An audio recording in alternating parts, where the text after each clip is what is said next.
Le royaume de France fut longtemps l'un des plus puissants d'Europe.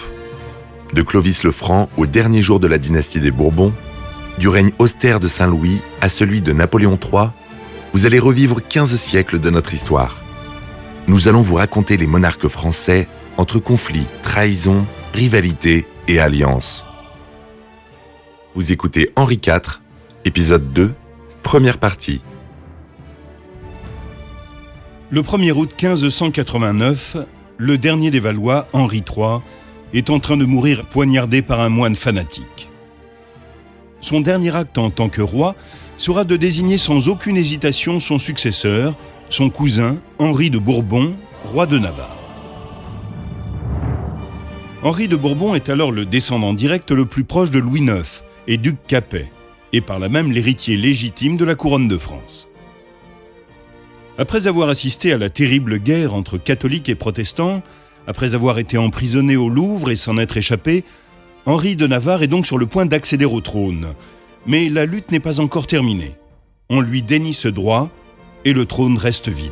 À la mort d'Henri III, effectivement, les Français se réveillent avec un souverain qui a une religion qui n'est pas celle de plus de 90, peut-être 95% de la population. Philippe Hamon, professeur d'histoire. Henri va devoir se battre durant 5 ans avant de conquérir Paris et la couronne. Mais son règne deviendra l'un des plus célèbres pour les Français comme pour les historiens. En 15 ans, il va parvenir à réorganiser et à renforcer un pays qui se déchire depuis plus de 30 ans. Et il connaîtra une fin qu'il ne méritait pas. Il sera poignardé dans son carrosse par un fanatique pour des raisons que l'on commence tout juste à comprendre.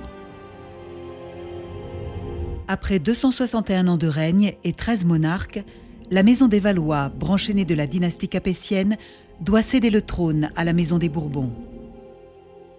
La France a connu plusieurs décennies d'une guerre civile impitoyable et pendant 30 ans, elle a été dirigée par des rois d'une grande faiblesse.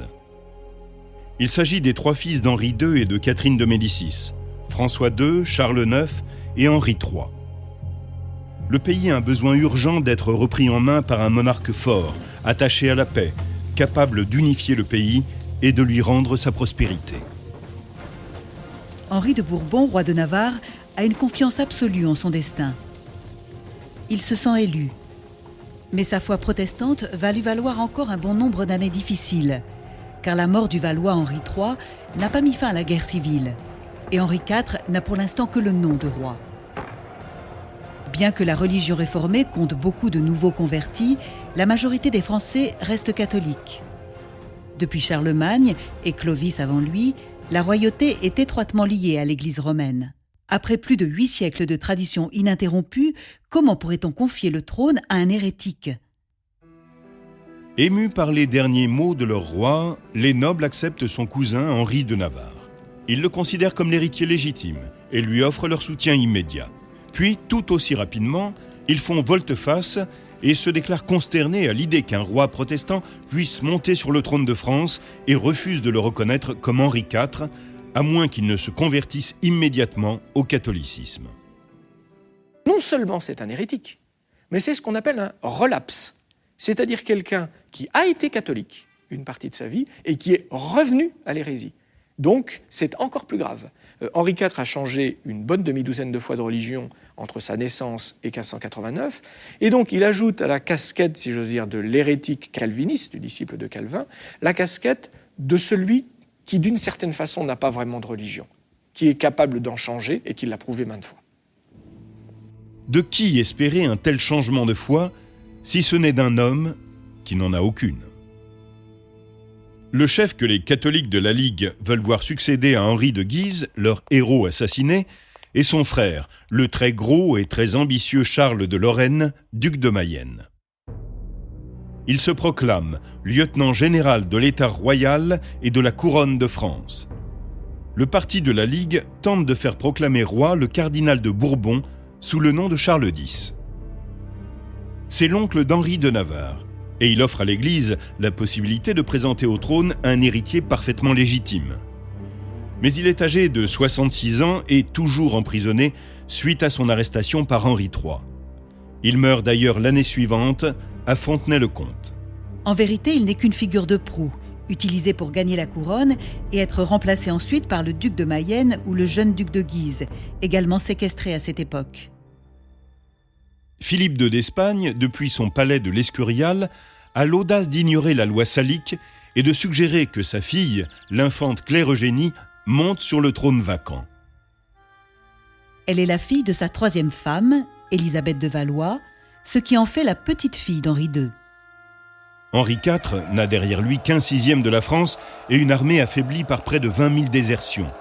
On lui conseille donc d'arracher Paris à la Ligue. Il n'y a qu'un seul problème. Les forces d'Henri sont insuffisantes pour livrer bataille ou assiéger Paris.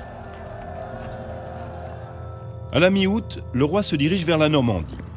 Ainsi contrôle-t-il bientôt les régions de l'Oise et de l'Eure, dont Paris dépend en grande partie pour se nourrir. De là, il avance vers Dieppe, prenant sans difficulté les villes qu'il croise sur son chemin et répandant la rumeur que son but est de s'emparer de la ville très catholique de Rouen.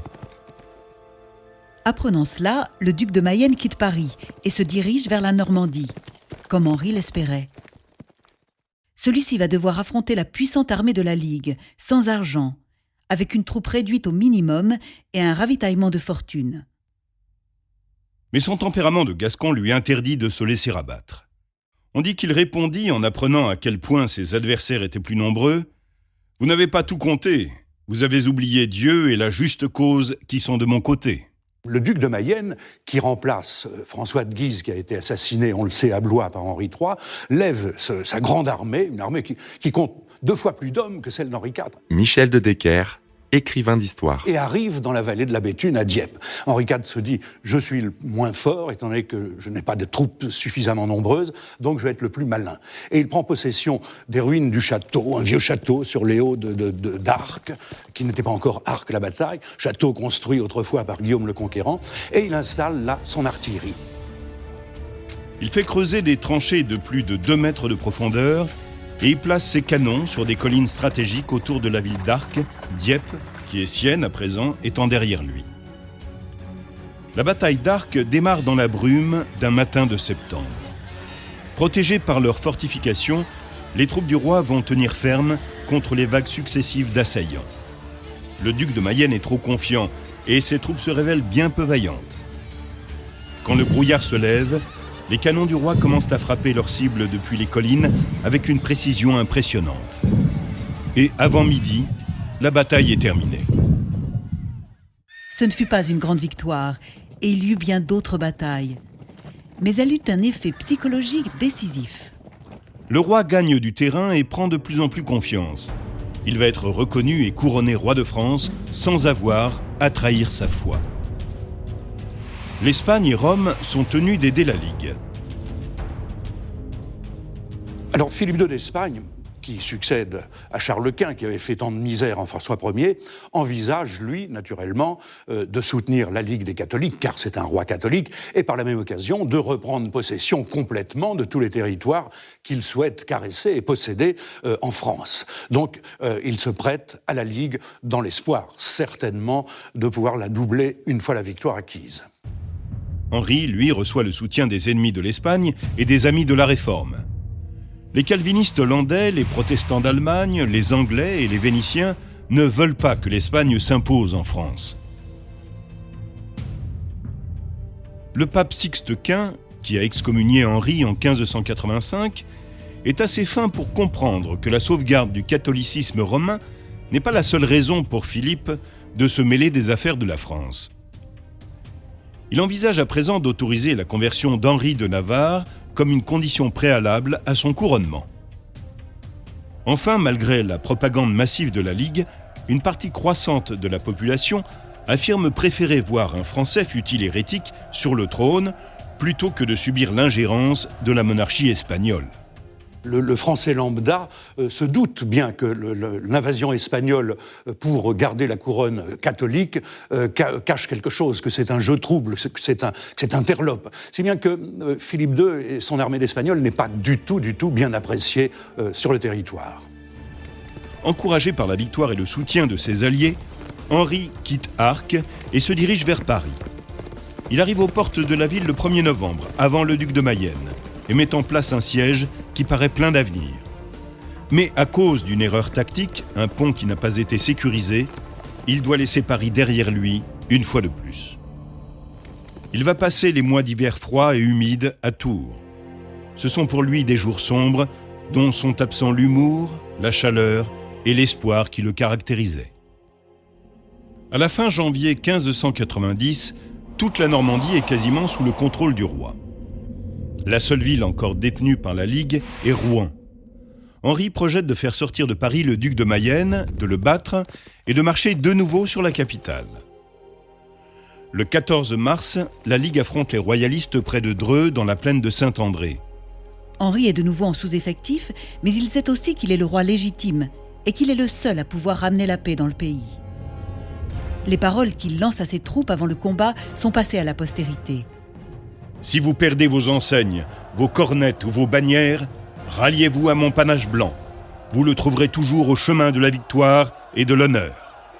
Le roi paie de sa personne dans les batailles, spécialement à Ivry. Nicolas Leroux, historien et professeur. Et c'est un grand événement militaire qui va entraîner le ralliement d'une partie de soldats, d'une partie de grands seigneurs qui voient désormais un peu le vent tourner en faveur de ce roi, pourtant protestant. 2 heures plus tard, le chef de la Ligue se retire en abandonnant son infanterie. C'est une victoire totale que l'on doit au génie militaire et à l'héroïsme. Henri avait repris confiance en s'emparant de la Normandie. Il contrôle maintenant de nombreux points essentiels dont dépendent les Parisiens. Henri place Paris en état de siège, mais l'assaut du 12 mai 1590 est encore un échec. La ville est bien défendue. Il met en place un blocus en espérant que les habitants finiront par se rendre au bout de quelques mois. Le grand siège de Paris, celui de 1590, va durer plusieurs semaines. Cela sera un siège terrible. La population parisienne va mourir de faim. Il y aura des dizaines de milliers de victimes. C'est l'un des événements les plus tragiques des guerres de religion. En août, il semble sur le point d'y arriver quand le duc de Parme arrive pour libérer Paris. Dans une brillante initiative, le duc prend durant la nuit la ville voisine de Lagny, construit un pont de bateau en travers de la Marne et entre dans Paris avant même qu'Henri ne la prenne. Quelques jours plus tard, il fait acheminer 1500 chariots emplis de nourriture. Henri se bat et gagne des villes sans grand intérêt militaire avant de se résoudre, 18 mois plus tard, à tenter le siège de la ville de Rouen tenue par la Ligue. Mais les Espagnols la soutiennent avec ferveur. Henri a donc besoin d'aide. L'Allemagne et les Pays-Bas lui apportent leur aide, et la reine Élisabeth d'Angleterre, malgré ses réticences, n'a d'autre choix que de venir elle aussi au secours du roi protestant. Pourtant, encore une fois, Henri est finalement doublé par le duc de Parme. En avril 1592, Rouen est libéré. Henri réussit toutefois à poursuivre la Ligue et les forces espagnoles et inflige au duc une blessure mortelle à laquelle il succombera un peu plus tard. Henri III est mort 3 ans plus tôt. L'image d'un trône vide commence à apparaître sur les pièces de monnaie.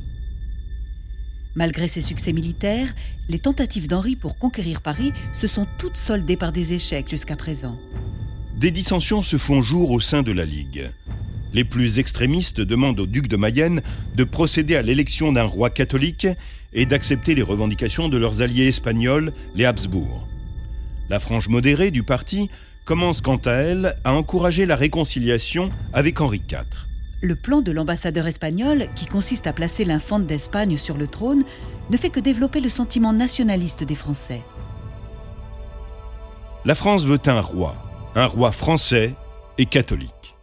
C'est donc dans ces circonstances que le roi précipite les choses. Il décide de faire le saut périlleux justement pour couper court aux prétentions des autres princes, voire princesses, à la couronne de France. C'est une conversion largement politique.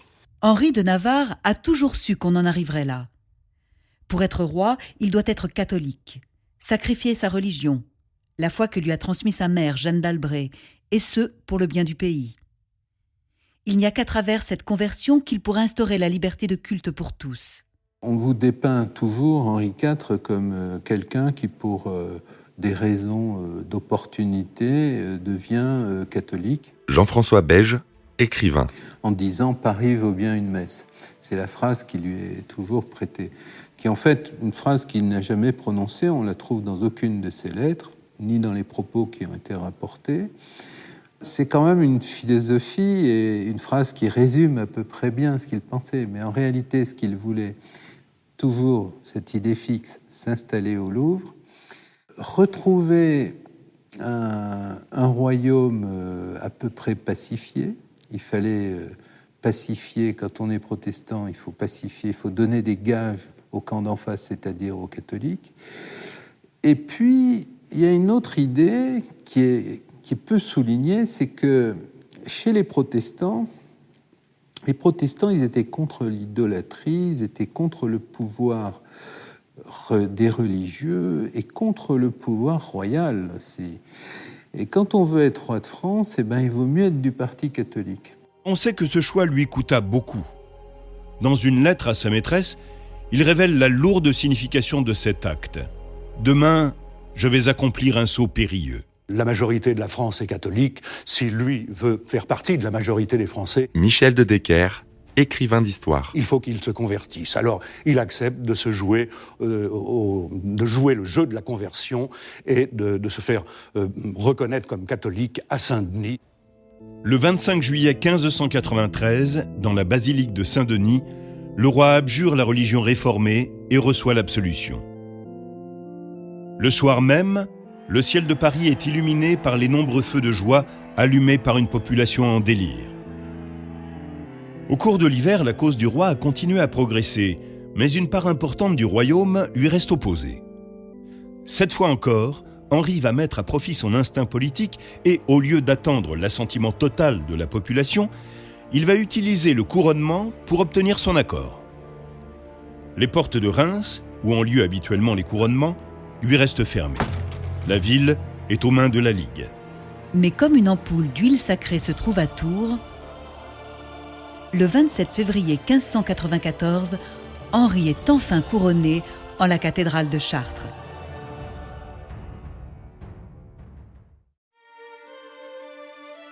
Henri savait que l'esprit de vengeance empêcherait que s'installe une paix durable.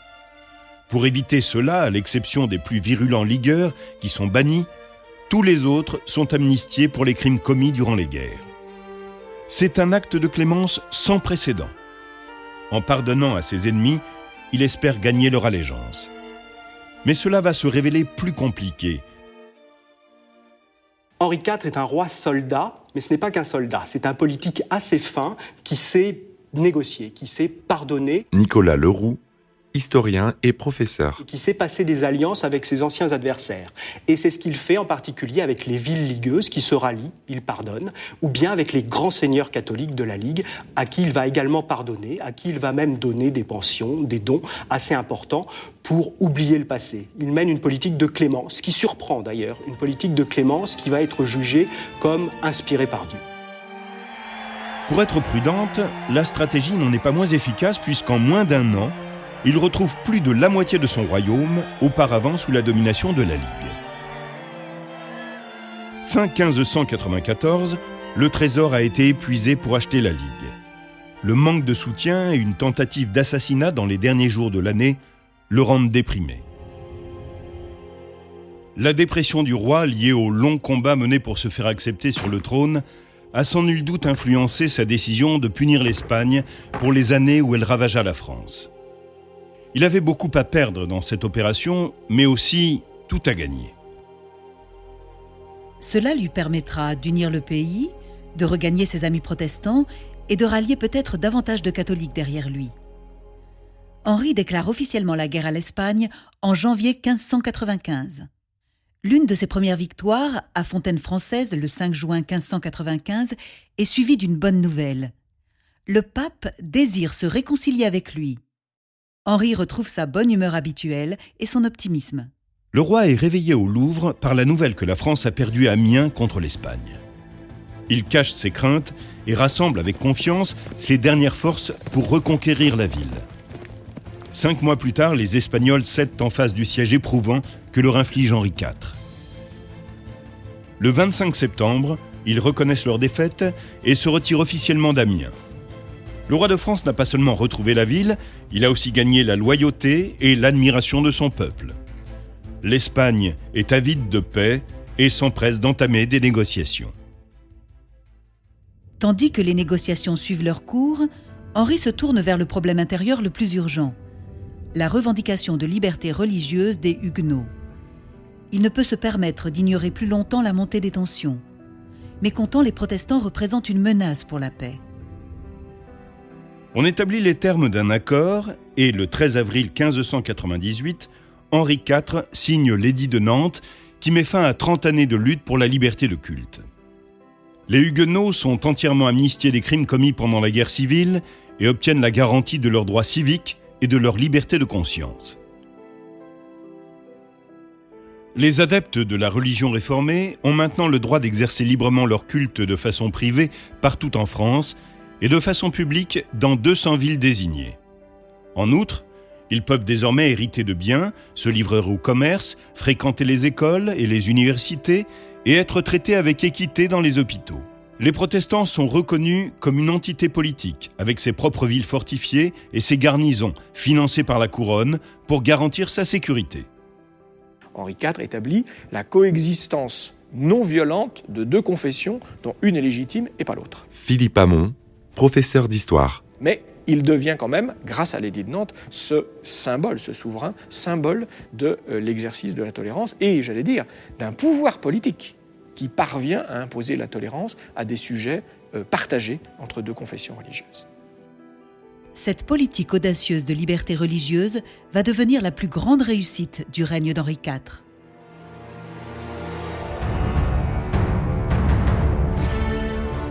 Vous venez d'écouter Roi de France. Si vous avez aimé ce podcast, vous pouvez vous abonner sur votre plateforme de podcast préférée et suivre Initial Studio sur les réseaux sociaux.